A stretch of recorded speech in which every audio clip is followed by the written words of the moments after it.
"There's no such thing as monsters," David said. He hoped he was right. "Sounds like something your mom would say." Brian's claim was accurate. Folks are supposed to say stuff like that. The last thing they want you to know is that there's a monster living down the block from your house. All I'm asking is how you know that he's a monster. Just saying those words out loud made David feel foolish. "Shh, he's coming," Brian hissed before dropping to the ground. David quickly followed his lead. The boys hid behind a line of shrubs that separated Mr. Hale's backyard from the alley. They watched as the old man slid the screen door open and wheeled himself onto his deck, sitting quietly. They could hear the squeak, squeak, squeak his wheelchair made as he maneuvered himself closer to the rail. Behind him, wispy curtains billowed out from the doorway like a ghost. "Besides, old Hale can't even walk," Dad said. "He got hurt during a hunting accident." David whispered. "Ever heard of a monster that couldn't walk?" "Pythons, boas," Brian replied. "But those aren't really monsters. They're just snakes," David muttered while searching the bushes around them. After the brief scan, he was confident that such creatures had not suddenly become native to their neighborhood. On the deck, the old man cocked his head and pointed an ear directly at the boys. A moment later, he raised his nose and sniffed the air.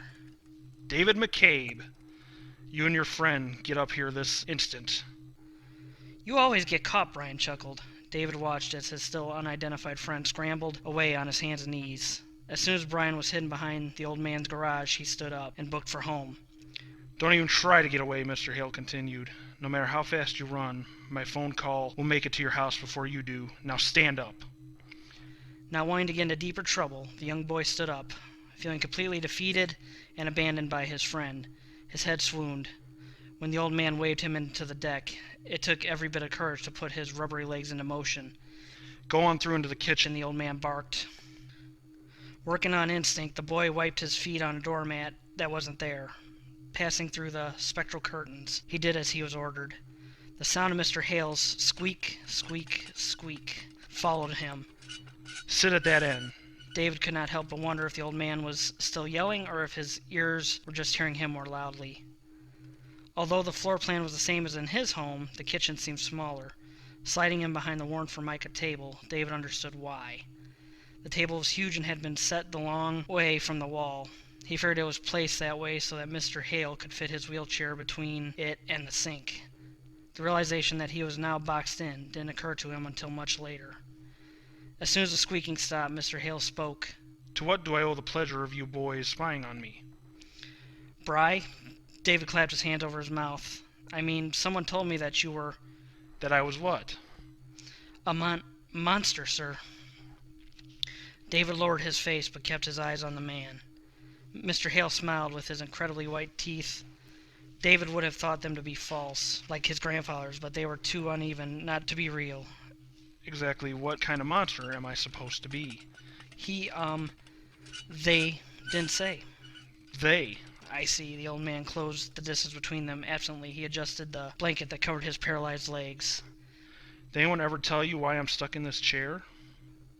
"No, sir," the boy replied, and then corrected himself. "Dad said it was a hunting accident." "That's the rumor," the old man agreed. "Truth is, it wasn't an accident. I was attacked." "Attacked?" The boy's curiosity was now outshining his fear. I couldn't remember what exactly happened until later. It was night, and I was making my way back to the lodge when it pounced on me from above. I don't know if it was in a tree, or maybe it could jump that high. I was never able to test that part out firsthand, you see. The old man scratched his legs through the blanket. Again, his wheelchair squeaked as he wheeled closer to the boy. Considering what the creature had done to me, I was surprised how quickly they discharged me from the hospital. That probably had more to do with my insurance than my actual health. David didn't understand. It happened a day or two after I came home. Even as I was changing that first time, I somehow knew what was happening to me. Mr. Hale's shiny, ragged smile said, Yet, as scared as I was hoping that maybe it would fix me, make me whole again, even if it was only for one night a month. "Change?" David asked. He noticed that the sun was already dipping toward the suburban horizon. I can always tell when there's going to be a full moon. The old man gazed through the same window. How did you change? Dave could not understand why his fear was building again. I was hoping that being a monster would somehow give me my legs back. Problem is, the paralysis only made things worse. The hunger and everything that goes with it comes and goes like the tides. The old man smiled a sharper smile and rubbed his legs again. But these useless things, they changed all right, but then they never changed back. Like some decrepit bullfighter, Mr. Hale pulled the blanket from himself. David's eyes grew wide and filled with tears when he saw the man's legs, coated with mottled fur and having what looked like an extra knee where the heels should have been. They zigzagged beneath his wheelchair on the footrests, long yellow claws curled under the motionless toes. When David didn't return home that evening, the police interviewed his friend and paid a visit to the Hale home. Although completely empty of occupants, the overturned kitchen table hinted at some calamity. The old man was never heard from again. The following day, they found David wandering the streets of the next town. When police failed to get any response from the boy, the doctors tried. His catatonic state forced his parents to have him institutionalized. It was months before psychiatrists could equate his sudden, terrified outbursts with the passing squeak of gurneys.